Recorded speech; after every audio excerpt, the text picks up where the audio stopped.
So remember two things. These cuts will damage the good society Labour was trying to build. They'll damage provisions like Sure Start, the children's centres.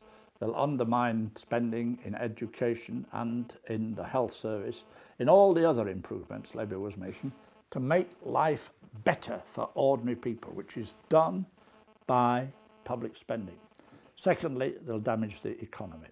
Because if you're putting public servants out of work and if you're cutting public spending, you're cutting demand in the shops and you're creating a bigger deficit problem so that the economy can't recover. We want the economy to recover so we can put people back to work and so we can begin to pay off the borrowing and the debt that was necessary to save the banks and save the economy.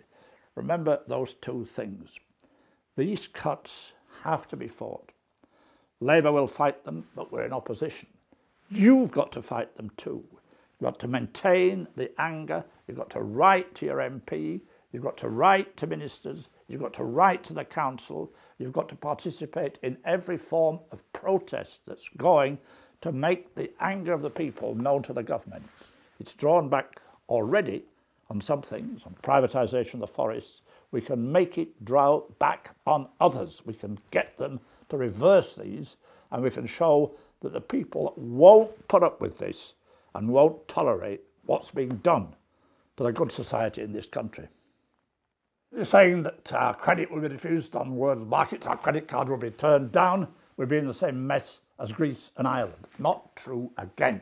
Labour kept us out of the euro, and it's because of the euro that Greece and Spain and Ireland and Portugal are in a mess because they can't adjust on the exchange rate or the interest rates. We can.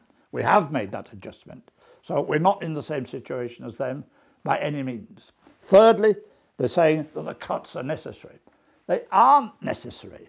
Cuts are exactly the wrong thing to do in a deflationary situation when you're facing a recession because they make it worse. What the government should be doing is spending to stimulate the economy. And fourthly, they're being carried out as a kind of blitzkrieg, which is a very cunning tactic. First of all, you attack one thing, you attack the students, then before people can gather their breath and opposition can gather, they move on and attack something else, local government spending, which has been massively cut, and that will damage social services. And then you move on and cut something else, the BBC's, overseas transmissions. Then you cut something else, that's to say grants to welfare organisations and to the kind of bodies that are going to have to run the big society if it's going to succeed. So there's a whole range of cuts.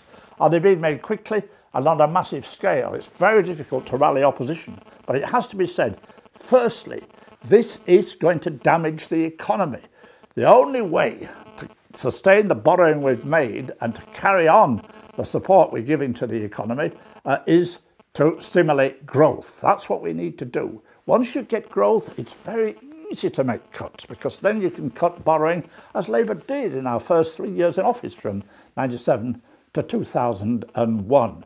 To cut in a recession actually makes it worse. It puts people out of work, so they're not paying taxes, they're receiving benefits, government spending, and the deficit goes up. You've got to borrow more. So it's exactly the wrong tactic, and it will damage growth. The last quarter's economic growth figures were very bad, negative, and it's going to be very difficult to get growth throughout this year. If we have a recovery, it'll probably be a jobless recovery. So these cuts are going to compound that problem. They offer no future for the British people.